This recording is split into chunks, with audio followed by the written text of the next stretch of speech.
I'm Alan Spears with Occupy Democrats, and we need to have a little chat about Donald Trump and his cognitive decline and mental state. Now, as many of you are probably all too well aware, the Republicans, along with Donald Trump, have continued to launch these attacks questioning President Biden's mental state, and is he experiencing some sort of cognitive decline? Oftentimes, we're seeing a lot of video clips circulating online that are showing President Biden in some form or another looking away or seeming confused, and the truth of the matter is a lot of these clips are purely taken out of context. Hell, even Sean Hannity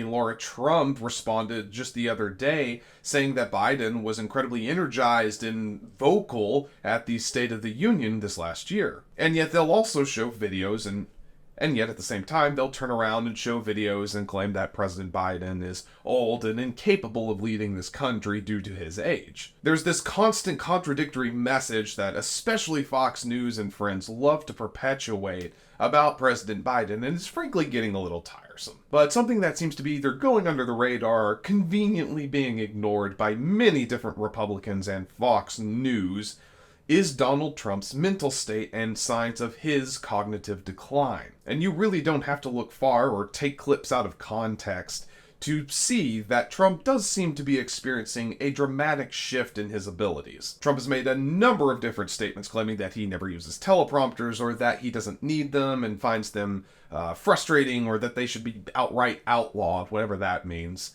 And yet, whenever his teleprompters break down, he seems incapable of just speaking or continuing to stay on topic. And to that point, a lot of Trump's most recent speeches or public appearances have been met with a bit of confusion as what he says and what he is speaking to drifts into and out of any semblance of reason. When just a few days ago, Trump was discussing something to the tune of having to deal with either a battery being dropped in the ocean or dealing with a shark attack. And again, this was completely off topic as to what he was speaking about. He just launched into this story about shark attacks and the dangers of batteries being in the oceans, or perhaps the lack thereof. Additionally, Trump has been seen wandering offstage as well, and seemingly being confused as to who has said what, or who has served beneath him or who hasn't, and what the current year even is. And to that point, Trump's cognitive decline is actually the subject of today's clip that's going viral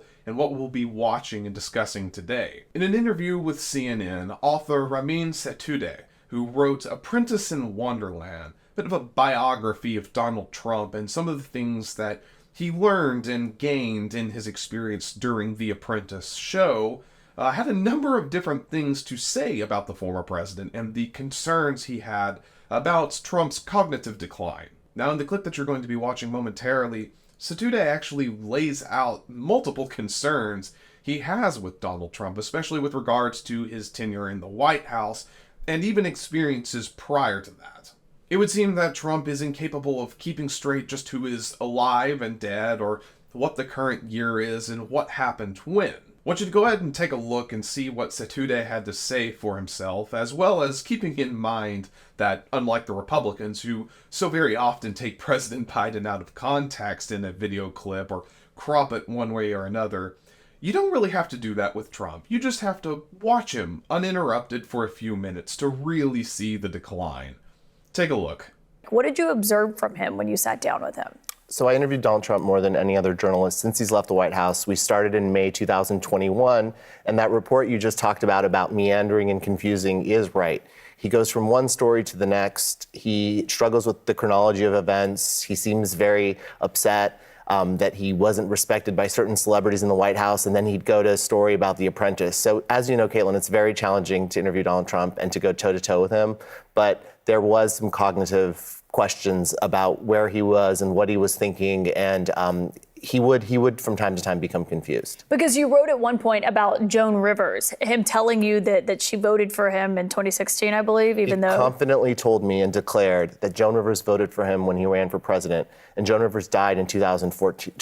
Joan Rivers died in 2014, so she would not have been able to vote for Donald Trump. Yeah, and because you talked about his memory, you wrote that, on some days I have the feeling he has no idea who he's even talking to, that he actually forgot or didn't remember that the two of you had spoken at your first sit-down interview. Right, so my first sit-down was in May. He wasn't doing a lot of interviews. And then we sat down again towards the end of the summer. And when I sat down, there was a very blank expression on his face. So I asked, do you remember when we spoke recently? And he said, no, I have no memory of that. And he couldn't recall. He said it was a long time ago.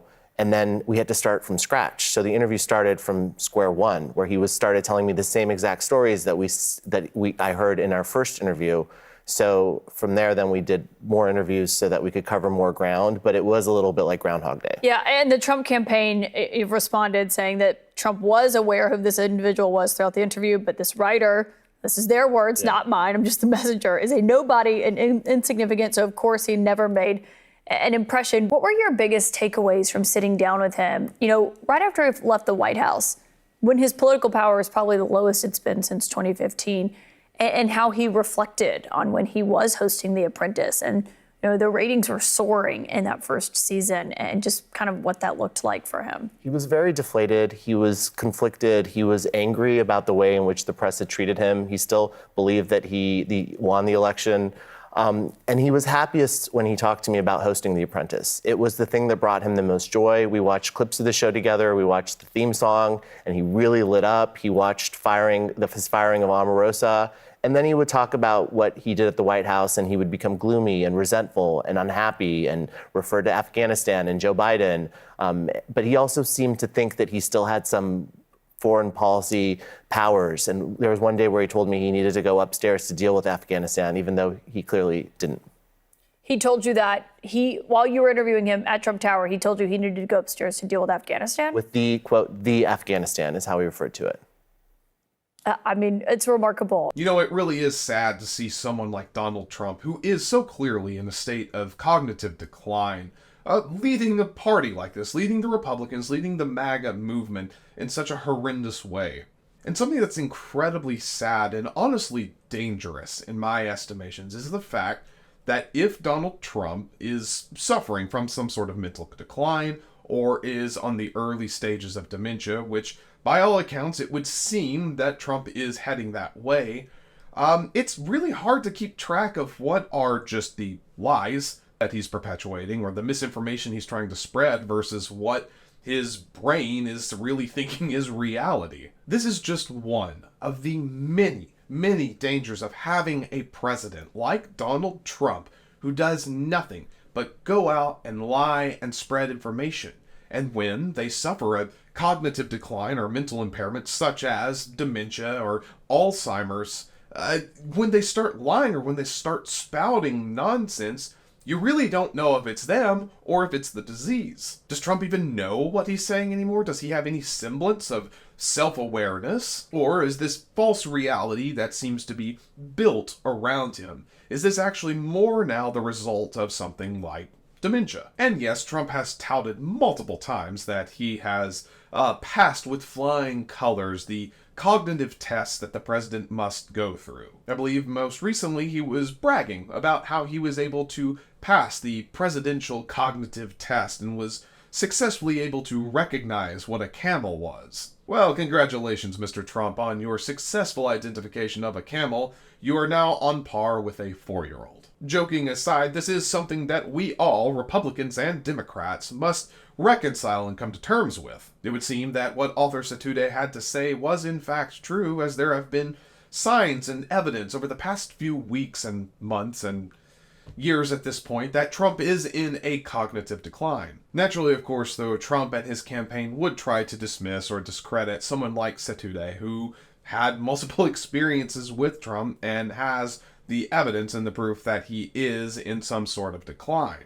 But again, this sort of lying and this cover-up and this attempt to discredit or dismiss anyone who has concerns over Trump's mental state, this is the exact sort of tactic that we should expect from them. At this point, Trump and his team have perpetuated so many lies, so much misinformation that Lord knows who could keep up with what is actually true at this point. It is growing more and more self-evident that Donald Trump is increasingly becoming more mentally impaired. He gets confused about what state he's in. He's confused with what celebrities are alive and dead and who voted for him and who didn't. He calls people by the wrong name that he served with for years, and it would seem that the lies that Trump has perpetuated over the years are becoming statements that he believes to be true in his heart of hearts, which just goes to show the insane amounts of danger of having a narcissist and a liar as the President of the United States. And something that Setoodeh mentioned there at the end really resonated with me, as Donald Trump seemed to be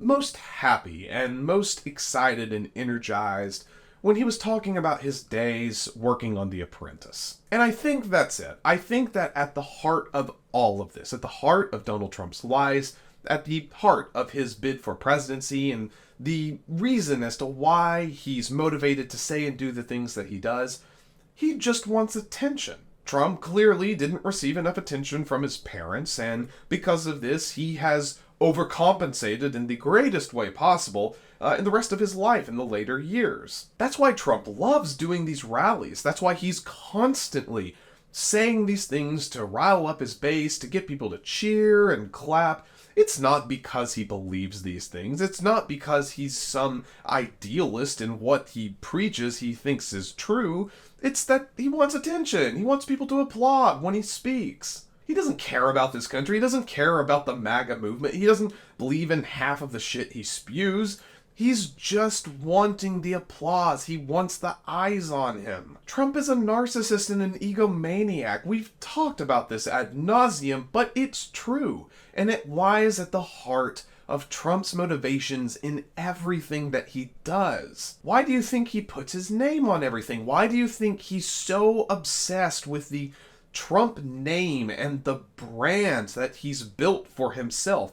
Bad and terrible as it may be, it's still recognizable. That, and of course the money he can make and whatever he can get away with to fuel and inflate his ego. Now, when you combine this sort of personality with the cognitive decline that he's clearly experiencing, and whether that's dementia or some other ailment, you get a very dangerous combination. And it should be noted that Setoodeh is only one of many voices who are beginning to speak out and point out the fact that Trump is in this state of decline. It's clear. That's why you have people like the far right, the MAGA movement, Fox News, all of these lowlifes trying to show President Biden in the same negative light. They want to preempt Donald Trump's poor performance and try to take control of the narrative. President Biden has been pretty clear that he doesn't seek a ton of media attention or enjoy being in the spotlight. He's a man that prefers to get the job done that he was elected to do. Trump was only ever interested in being in the spotlight and didn't give a damn about policy so long as the media was talking about him.